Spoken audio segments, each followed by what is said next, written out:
Como se tornar um homem de alto valor, o famoso alfa. Eu e um outro cara muito especial vamos falar agora sobre isso, trazendo o pilar da não reatividade versus a calibragem social. Se liga no vídeo.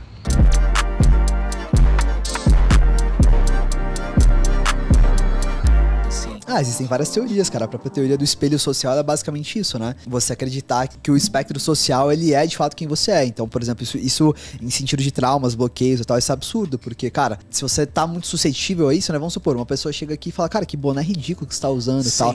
E aquilo afeta o teu valor interno de uma tal maneira que você acredita que todo mundo que olha pro teu boné acha isso ridículo e você tira o boné e fala, cara, não vou mais usar boné. Então você vira meio que um resultado social daquilo que os outros acham e pensam de você. Só que isso varia de acordo com o círculo social, isso varia de acordo com uma série de outras coisas. Então você não ter muito esse valor centrado interno teu e você ser muito reativo a esses espectros sociais, entendeu? Mas tem como você alinhar mais ou menos aquilo que você quer ser com aquilo que os outros veem? Tem como você alinhar, na verdade, a tua calibragem social no sentido de, cara, o que realmente é uma crítica que faz sentido e o que é só alguém bostejando. Isso é muito importante, entendeu? É importante você ter uma sensibilidade social, tipo assim, você sai, uma pessoa comenta, de repente uma segunda, de repente uma terceira, tu fala, cara, deixa eu me colocar na humilde posição de avaliar se isso faz sentido. Versus você, tipo, ouvir uma coisa de alguém e você levar com uma verdade absoluta. São dois extremos, entendeu? Tem gente que recebe muito feedback social e não leva isso de maneira alguma e insiste naquele comportamento. Tem gente que recebe um feedback social e acha que é uma verdade absoluta. O mundo já desmorona. E existe um caminho no meio termo aí disso, que é o que faz mais sentido, que é o quê? A calibragem social. Sim.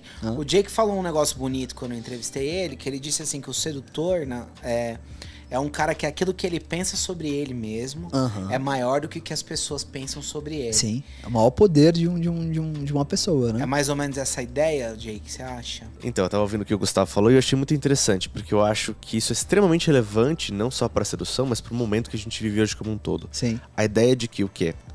Existe a pessoa que fala e existe o resultado que isso tem em você. Só que tem uma pessoa no meio que é você, que é a pessoa que ouve. Você vai ouvir aquilo ou não. E que você tem esse poder e essa decisão. Sim. E as pessoas às vezes agem como se você não. Se a própria pessoa não existisse. Por que você tá mal? Porque ele falou. Porque ele falou, mas você não tá aqui pra pegar isso e falar, ok, isso serve, isso não serve? Esse é o seu papel. Você não existe, então. Você é irrelevante. Não é? Você não tá na equação. Você não tá na equação? Exatamente. Como que você se desempodera completamente?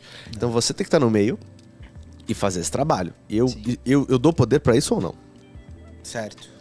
E isso é uma função que todo ser humano tem que ter pra ser saudável, né? E um sedutor, se não tem isso, ele fica viciado homem, em validação. Né, cara, de maneira geral, assim, tipo, um homem, se ele não tem essa variável, inclusive no próprio Rational Male, o Rollo fala basicamente que, porque a gente tem muito esse lance do homem alfa, do homem de alto valor, ser uma questão mais demográfica do que uma questão mais interna. E ele fala, cara, o alfa, na real, ele não é demográfico, ele é mindset.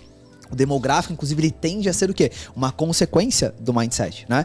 Ser, fazer e ter. Então, o que você é vai dar base pro que você faz e o que você faz vai gerar os seus resultados. Então, é muito fácil o cara falar, não, mas o cara pega a mulher porque ele é famoso, porque ele tem dinheiro, etc. Sim, mas sim também, mas ele tem esse tipo de sucesso, esse tipo de status, etc. Porque isso é uma consequência direta do que ele faz, que é uma consequência direta da personalidade dele também. E a inteligência social, ela não é só a inteligência interpessoal. Se fosse, eu chamaria de inteligência interpessoal.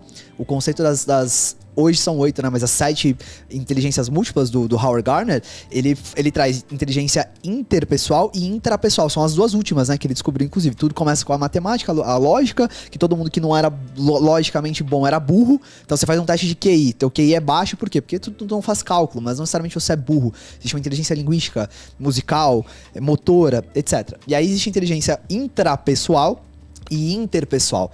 Eu considero a inteligência social um produto dessas duas. Então o cara que tem muita facilidade de relacionamentos, mas ele meio que tá sempre artificial, meio que sempre na máscara, que você vê que o que ele fala ali na câmera e tal, não é exatamente, não ressoa com quem ele é de verdade, você começa a sentir essa incongruência. E pessoas socialmente inteligentes, principalmente mulheres, elas sacam isso, elas pegam isso, entendeu? Então às vezes o cara fica com a mulher uma noite, mas depois daqui 2, 3 dias, ele não sustenta mais essa marra, entende? Ele paga de um cara cheio de abundância, mas daqui a pouco ele começa a ligar pra caramba, ele começa a ficar toda hora em cima dela, ele começa a demonstrar um ciúminho, ele começa a demonstrar outras coisas, que é o quê? De fato, quem ele é na sua essência, entende? Então essa mentalidade do cara não foi trabalhada junto com os comportamentos que ele aprendeu durante aquele contexto. Essa era uma das maiores críticas ao PUA, na verdade, até da própria Red, que é você achar que sempre o cara que tá no PUA, ele não trabalha a sua mentalidade, ele só trabalha comportamentos.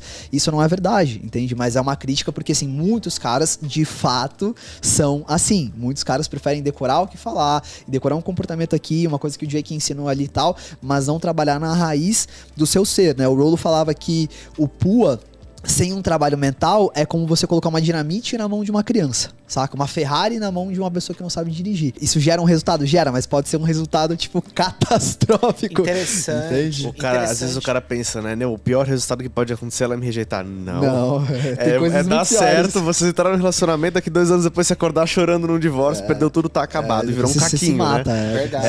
E aí, gostou do vídeo? Então deixa um like e se inscreve aqui no canal se você ainda não for inscrito, porque cada vez mais eu tô trazendo esses cortes especiais dos podcasts que eu tô participando e você vai curtir muito. Tamo junto!